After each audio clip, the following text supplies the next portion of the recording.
Feared and reviled in almost equal measure, the Al-Qaeda-linked Islamist group in Somalia, Al-Shabaab, is failing at home but lashing out beyond its borders. Within weeks of the Westgate mall attack, the fabled US Navy SEAL Team 6, which killed Osama bin Laden, set out to capture Al-Shabaab leader Mohammed Abdul Qadir, but failed. The twist, his rise was virtually enabled by the US. Nick Robertson has the terror leader's story. Known as Ikrima, he rocketed from obscurity to global terror threat in just a few years. He did it with the help of the CIA. CNN can reveal how and why they even hooked him up with Al-Qaeda in Yemen before they tried to kill him.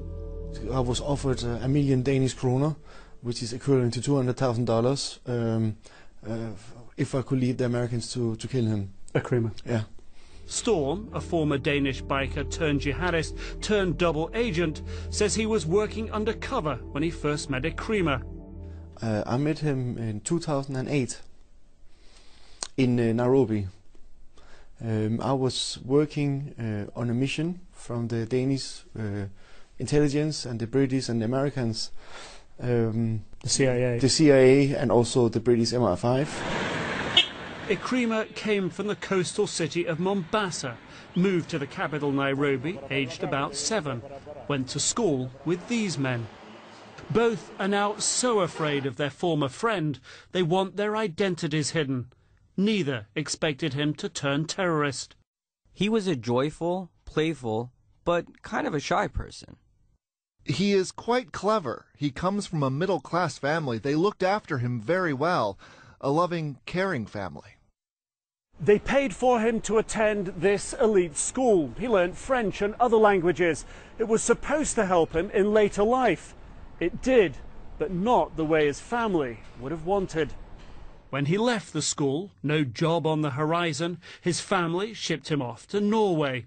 It would be years before his two friends would see him again. When they did, they were shocked. He had changed, become radicalized. He had a longer beard. He was soft-spoken, not like before. This friend became a fighter in Al-Shabaab. Ikrima now is the strategist. He's a strategist. It doesn't matter how many he kills. Ikrima himself was not a fighter. He'd risen through the ranks with the help of double agent Morton Storm and the intelligence agencies he worked for. This is one of the places they used to meet, a shopping mall in the heart of Nairobi and a nondescript hotel tucked away inside. Storm, he says, handing over material to Ikrima. Material, he says, that intelligence officials knew all about. He'd been asking me for money, he'd been asking me for equipment, and I had been giving him what he asked for. Why? That was to gather intelligence information and to maintain our network in Somalia. And this essentially builds him up because he has money he can provide. That's right. Money and equipment wasn't all Storm gave Ikrima. He was introducing two major Al-Qaeda franchises.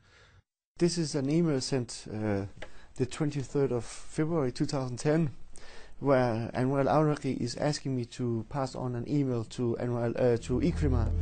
These emails and dozens of others, Storm says, evidence he connected Ikrima to Al-Qaeda in the Arabian Peninsula, AQAP, to the American cleric Anwar al-Awlaki, killed in a US drone strike last year. Together, he says, Ikrima and al-Awlaki plotted attacks on the West.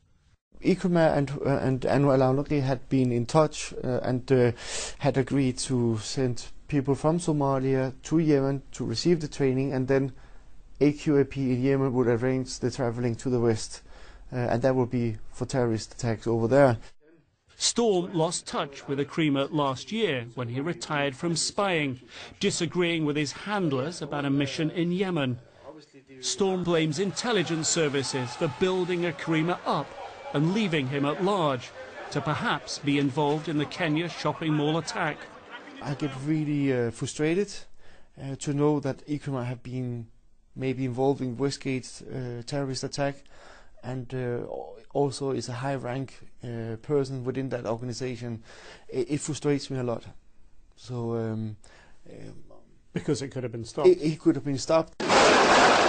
Stop if Western intelligence had fully understood who they were dealing with.